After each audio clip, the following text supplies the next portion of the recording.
Good morning everyone. My name is Yogit. Today is 15th August. First of all, I wish you all a very happy Independence Day. Today we are celebrating 78th Independence Day. We got freedom on this day, 1947. We celebrate this day with joy and happiness. Independence Day is National Festival of India.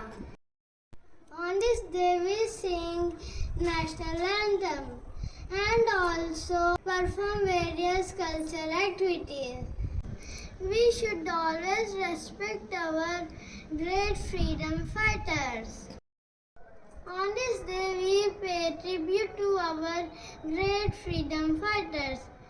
I am proud to be an Indian and I love my country very much. Jai Hind, Vande Mataram.